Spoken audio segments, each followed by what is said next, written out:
Hola a todos, hoy el caso Isaac Andic ha dado el giro más brutal desde que apareció el cadáver de fundador de Mango en Montserrat.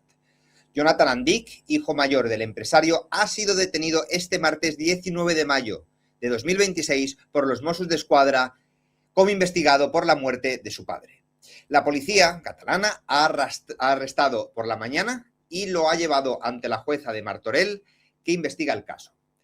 Hasta ahora, Jonathan había pasado de ser el único testigo de una caída mortal a convertirse en investigado. Hoy esa investigación ha escalado. Ya no se habla de sospecha, sino de una detención formal por presunto homicidio. La historia empezó el 14 de diciembre de 2024. Isaac Andic, fundador de Mango, murió tras caer por un precipicio en Montserrat, cerca de las cuevas de Salnitre, en Collbató, y iba acompañado por su hijo Jonathan. La primera explicación fue sencilla: accidente de montaña, un resbalón, una caída de unos 150 metros y una muerte inmediata. Pero aquel relato empezó a agrietarse. Jonathan era el único acompañante, dijo que iba por delante, que oyó el resbalón, pero que no vio la caída. A partir de allí, los Mossos empezaron a encontrar contradicciones, zonas grises y elementos que no encajaban con una muerte puramente accidental.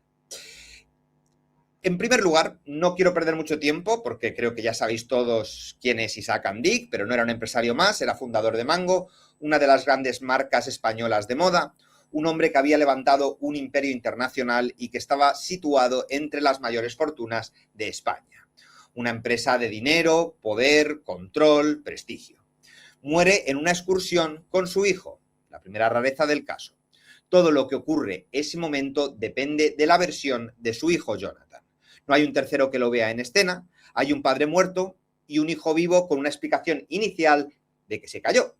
Durante las primeras semanas el caso se trató de accidente, incluso llegó a archivarse provisionalmente por falta de indicios concluyentes, pero después se reabrió. Y cuando una muerte de montaña se reabre después de haber sido presentada como accidente, es porque alguien ha visto algo que no termina de cuadrar. La información nueva es muy clara, que los Mossos lo han detenido este martes por la mañana. El diario El País publica que la detención se ha producido en la casa donde vive Jonathan y que el objetivo era ponerlo a disposición de la jueza. La agencia EFE añade que está a la espera de comparecer ante la magistrada que lleva la causa en Martorell. El juzgado que investiga la muerte es el juzgado de instrucción número 5 de Martorell. La causa continúa bajo secreto de sumario, lo que explica que no conozcamos todos los detalles del expediente policial. Pero sí conocemos lo suficiente como para entender la magnitud del giro, que Jonathan no ha sido citado tranquilamente como testigo. Ha sido detenido como investigado por la muerte de su padre. Este arresto, después de meses de presión investigadora, da un vuelco total al caso Isaac Andic. En octubre de 2025, ya informamos aquí en el canal, que se había publicado que Jonathan había pasado de testigo a investigado.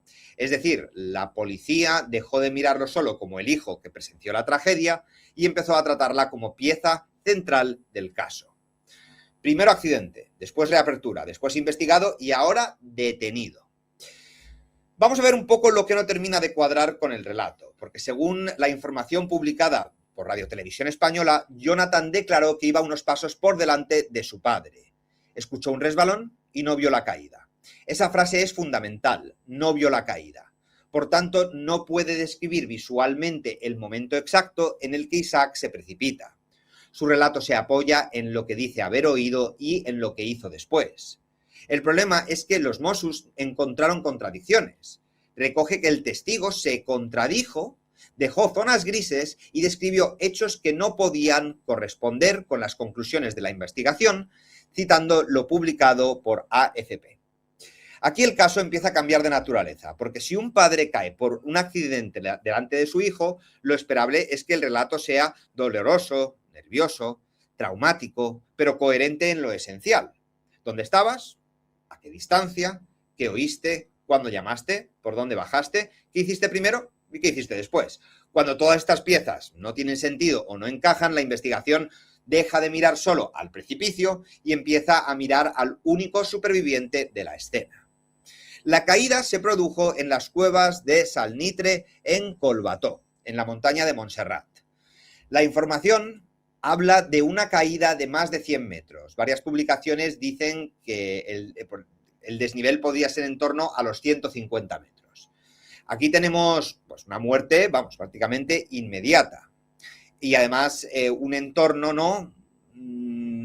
Que tiene, o sea, todo esto da fuerza narrativa, porque no estaríamos hablando de una muerte doméstica, ni de una discusión en una casa, ni de una escena llena de pruebas visibles. Estamos hablando de una montaña, un entorno abierto, un sendero, una caída, un cuerpo en el fondo y una versión que al principio parecía cerrar el asunto.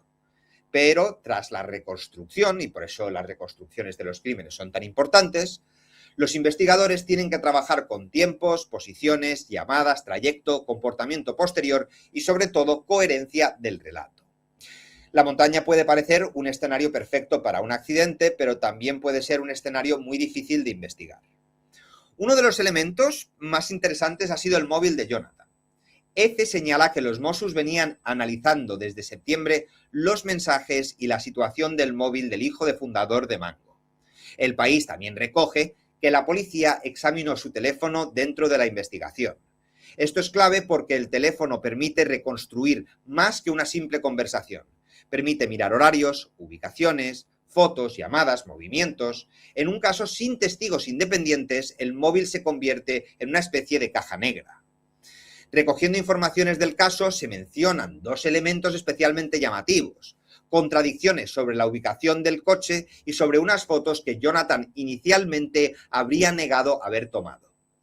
Ese detalle es importante porque las fotos no son incidentes en una investigación así. Una foto puede colocar a una persona en un punto concreto a una hora concreta antes o después de determinado tramo. Puede confirmar una versión o la puede destrozar por completo. Otro dato publicado por El País y también recogido por The Times es que Jonathan habría visitado previamente la ruta donde murió su padre. Según estas informaciones, esa visita anterior se justificó como una manera de preparar el recorrido. Este dato no necesita adornos, es potente de por sí solo. El padre muere en una ruta de la montaña que el hijo había examinado anteriormente. En una muerte accidental puede ser irrelevante, pero en una investigación por homicidio, ojo, que está añadiendo una capa importante de eventos.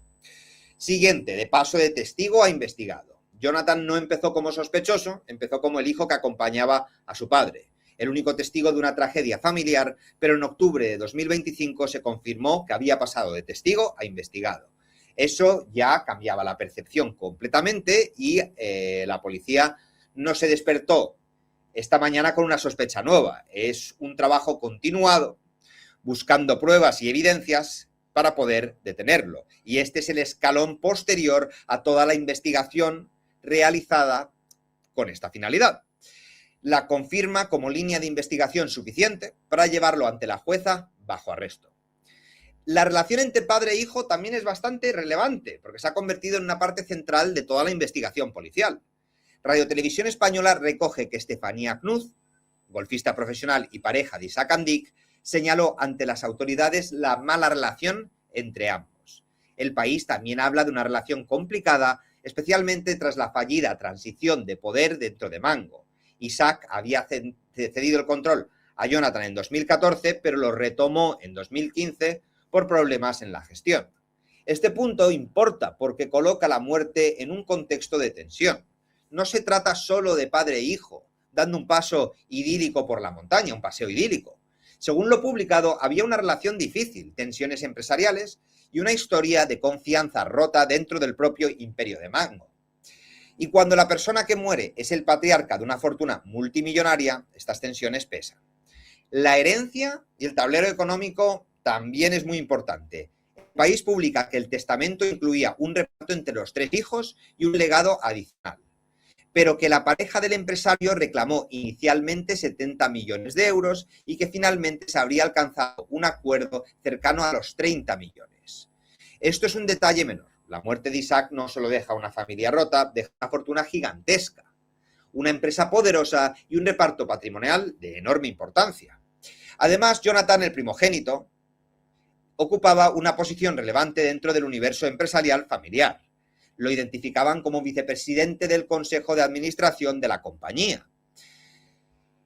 Cuando cae Isaac Andic, no solo cae un hombre por un barranco, cae uno de los hombres más ricos y más influyentes, con una gran fortuna, una herencia y de las relaciones, familias empresariales más importantes de toda la comunidad autónoma de Cataluña. Así que no es cualquier cosa, no estamos tratando aquí a un don nadie. La familia ha mantenido públicamente una postura de defensa de Jonathan. Por ejemplo, la agencia EFE recoge que una portavoz autorizado de la familia ha subrayado la colaboración de Jonathan con las autoridades ha sido y será siempre máxima. Señala que también la familia ha defendido a Jonathan y ha pedido privacidad.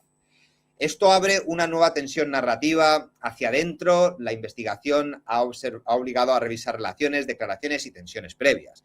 Yo entiendo que a la familia no le guste que se hable de este tema y que se comente, pero la familia también tiene que entender que es noticia y que las noticias están para distribuirlas. Cuando le toca a uno siempre lo vemos como una putada, pero es lo que hay. El foco ahora mismo está en Martorell. Jonathan Andic tiene que declarar ante la jueza que instruye el caso. A partir de allí pueden suceder varias cosas. La primera, que quede en libertad. Se acabó. La segunda, que se le impongan medidas cautelares. La tercera, que la investigación continúe con nuevas diligencias. O la cuarta, que el caso avance hacia una fase todavía más grave. Pero lo que ha ocurrido hoy, señores y señoras, es tremendo. Es un terremoto. La muerte de Isaac Andic ha dejado de ser una vieja noticia empresarial, ha vuelto al centro mediático como un posible homicidio dentro de una de las familias más ricas de España. Si os gusta este tipo de contenido, por favor suscribiros, darle a like y activar campanilla para las notificaciones. Y si no, dislike e insulto en los comentarios. Y para los que queráis comentar, ¿qué pensáis vosotros? Eso es lo que me interesa saber a mí, porque a mí me encanta leer y además luego muchas de las ideas que voy cogiendo vienen de los comentarios de los vídeos. Así que me ayudáis mucho y además a mí me encanta leeros y siempre respondo. Tarde, pero respondo. Muchas gracias, nos vemos en el próximo vídeo.